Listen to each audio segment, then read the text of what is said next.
আচ্ছা, heart block মানে কি? আপনার কি হার্ট ব্লক আছে?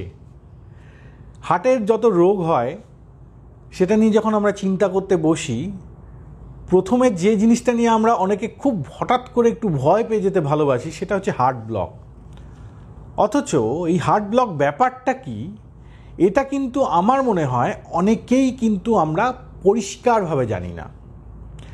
কেউ ভাবে হার্ট ব্লক মানে হার্ট অ্যাটাক হয়ে গেছে, কেউ ভাবে হার্ট ব্লক মানে হার্ট আর কাজই করছে না, অর্থাৎ মানুষটা এই কিছুক্ষণের মধ্যেই বোধহয় মারা যাবেন। আবার কেউ ভাবে হার্ট ব্লক তার মানে হার্টের ভেতরের শিরার ব্লক, যার জন্য বাইপাস সার্জারি করতে হবে, অ্যাঞ্জিওপ্লাস্টি করতে হবে।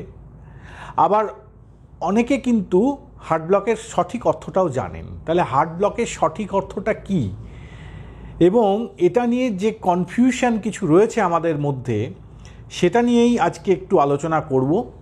নমস্কার, আমি ডক্টর অরিন্দম পান্ডে, আমি একজন হৃদরোগ বিশেষজ্ঞ। এই যে হার্ট ব্লক, যদি আমরা আক্ষরিক অর্থে এই হার্ট ব্লক কথাটা বুঝতে চাই, মানে তারে কিন্তু বুঝতে হবে যে হার্ট ব্লক মানে হার্টের ইলেকট্রিক সার্কিটের ব্লক। হার্টের মধ্যে আবার ইলেকট্রিক সার্কিট থাকে? হ্যাঁ, থাকে। আপনি যেমন একটা ঘরে বসে আছেন, ঘরে যে আলো জ্বলছে, বাতি জ্বলছে অথবা ফ্যান চলছে, তার জন্য একটা ইলেকট্রিকের তারের প্রয়োজন। আগেকার দিনে আমরা ছোটোবেলায় দেখতাম তারটা বাইরে থেকেই দেখা যেত। এখন বেশিরভাগ বাড়িতে তারটা কনসিলড হয়ে গেছে, অর্থাৎ দেওয়ালের ওপর থেকে দেখা যায় না, কিন্তু ভেতরে ভেতরে কিন্তু তার রয়েছে, না হলে ইলেকট্রিকটা যাবে কোন দিক দিয়ে? সেরকম হার্টটাকেও যদি আমরা একটা ঘর বা বাড়ির মতন চিন্তা করি, তাহলে এই হার্টের মধ্যেও কিন্তু এরকম বেশ কিছু তার রয়েছে, এবং সেটা কিছুটা এই কনসিলড ওয়্যারিংয়ের মতনই কিন্তু রয়েছে। তো কেন প্রয়োজন হার্টের মধ্যে এই ইলেকট্রিকের তারের? হার্ট মিনিটে কতবার পাম্প করবে সেটা ঠিক হয় হার্টের একটা ইলেকট্রিক্যাল সিগন্যালিংয়ের মাধ্যমে। আমরা বলি হার্টের যেরকম পাওয়ার হাউস, যেমন আমাদের নর্মালি ইলেকট্রিক সাপ্লাইয়ের পাওয়ার হাউস যেখান থেকে ইলেকট্রিক তৈরি হয়, তেমনি হার্টের মধ্যেও একটা পাওয়ার হাউস রয়েছে যেখানে হার্টের এই ইলেকট্রিকটা তৈরি হয়। সেটা থাকে হার্টের ওপরের দিকে। হার্টের যে ওপর তলা, অর্থাৎ দুটো অলিন্দ, দক্ষিণ এবং লেফট বা বাম অলিন্দ, এই রাইট এট্রিয়ামের ওপরের দিকে একটা জায়গা আছে যেটাকে বলা হয় এসএ নোড বা সাইনো এট্রিয়াল নোড। সেখানে কিন্তু হার্টের পাওয়ার হাউস বলে আমরা ওটাকে জানি। ওখান থেকে ইলেকট্রিক তৈরি হয়, এবং ইলেকট্রিকটা যে তৈরি হয়, কেন তৈরি হয়? কারণ এই ইলেকট্রিকটা যখন নিচে হার্টের মাসেলগুলোর মধ্যে ঢুকে যাবে, তারা একটা সিগন্যাল পাবে যে না, এবার আমাকে বোধহয় সংকুচিত হতে হবে। অর্থাৎ হার্ট যে পাম্প করবে, অবভিয়াসলি একটা কোষ সংকুচিত হলে হবে না, সব কোষ যদি একসঙ্গে সঙ্গবদ্ধভাবে সংকুচিত হয়, তাহলেই হার্টটা পাম্প করবে বা হার্টের সিস্টোল হবে। তার ফলস্বরূপ হার্টের ভেতরের ব্লাডটা আমাদের গোটা শরীরে ছড়িয়ে পড়বে।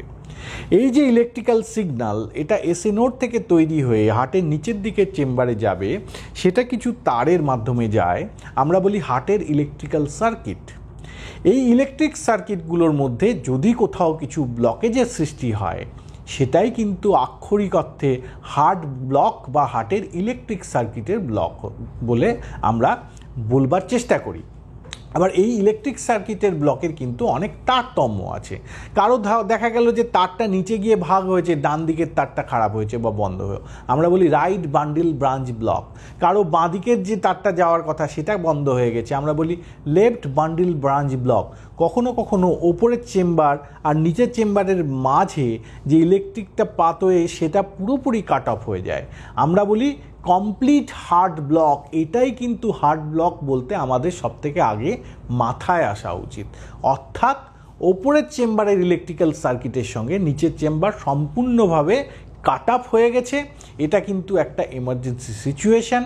এর ফলস্বরূপ আমাদের হার্টের যে পাম্পিং রেট বা আমাদের হাতে যেটা আমরা দেখি পালস রেট, অনেক ফল করে যাবে, এবং এটা 40-এর নিচে চলে গেলে কিন্তু মানুষটি চোখে অন্ধকার দেখবে, উঠে দাঁড়িয়ে হাঁটতে গেলে বা চলতে গেলে ধপাস করে অজ্ঞান হয়ে পড়েও যেতে পারে।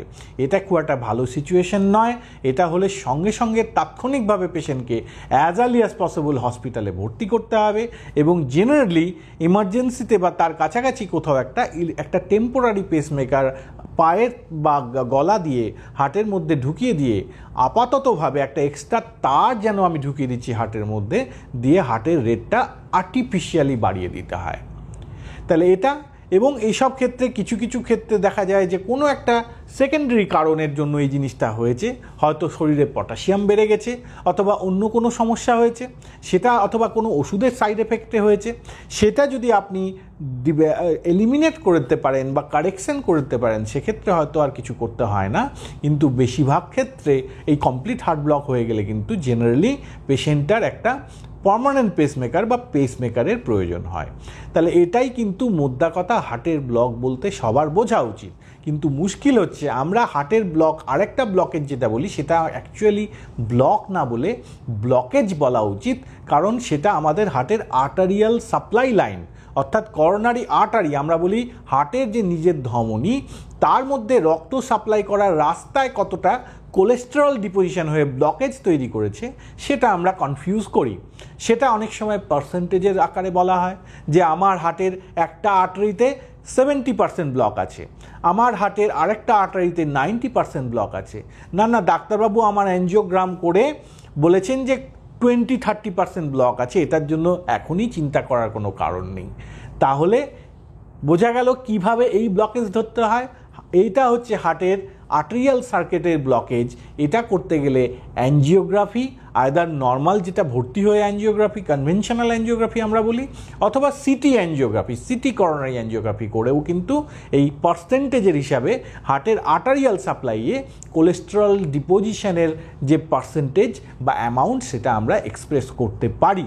ওটা কিন্তু হার্ট ব্লক দুম করে বললে পরে আমাদের কনফিউশনের তৈরি হবে, এবং ওর ম্যানিফেস্টেশন সম্পূর্ণ আলাদা। আমরা যেটা বললাম হার্টের ইলেকট্রিক সার্কিট ব্লকে মানুষটা চোখে অন্ধকার দেখে পড়ে যেতে পারে, আমরা বলি অজ্ঞান হয়ে গেল, ব্ল্যাকআউট হয়ে গেল। আর হার্টের আর্টারিয়াল সার্কিটের বা আর্টারিয়াল সাপ্লাইয়ের যে ব্লকেজ, তার জন্য বুকে ব্যথা, শ্বাসকষ্ট হতে পারে। খুব এক্সট্রিম সিচুয়েশনে ব্লকেজ যখন অনেক বেড়ে যায়, অথবা কোনো কোনো ক্ষেত্রে পুরোপুরি আর্টারিটা বন্ধ হয়ে যায়, আমরা বলি 100% বন্ধ হয়ে গেল, সেটা কিন্তু এক্সপ্রেস করে যে হার্ট অ্যাটাক এসেছে। সেটা একটা খুব বাজে সিচুয়েশন, তখন বুকে ব্যথা অনেক বেড়ে যায়, শ্বাসকষ্ট হয়, এবং তার থেকে বিভিন্ন রকম কমপ্লিকেশনের কিন্তু একটা উদ্রেক হতে পারে। তো আশা করি এই ছোট্ট একটা ভিডিওতে আপনাদের খুব ইম্পর্টেন্ট কিছু টার্মিনোলজি সম্বন্ধে কিছুটা ধারণা দিতে পারলাম, কিছু কনফিউশন আপনাদের ক্লিয়ার করতে পারলাম। যদি ভালো লাগে তাহলে অবশ্যই শুনতে থাকবেন, বন্ধুবান্ধবদের মধ্যে এই ভিডিওটি আরও শেয়ার করে ছড়িয়ে দেবেন, এবং নিজের শরীরের প্রতি খেয়াল রাখবেন। নমস্কার, সুস্থ থাকবেন, ভালো থাকবেন। অস্ক্লেপিয়া হেলথে রয়েছেন নানা ক্ষেত্রের বিশেষজ্ঞ ডাক্তার, যারা আপনার সমস্ত চিকিৎসা ঘটিত সমস্যার সমাধান করে দেবেন অনলাইন। মাত্র কয়েকটি ক্লিকে বুক করে ফেলুন ডাক্তারের অ্যাপয়েন্টমেন্ট। ডাউনলোড করুন অস্ক্লেপিয়া হেলথ। ভালো থেকো।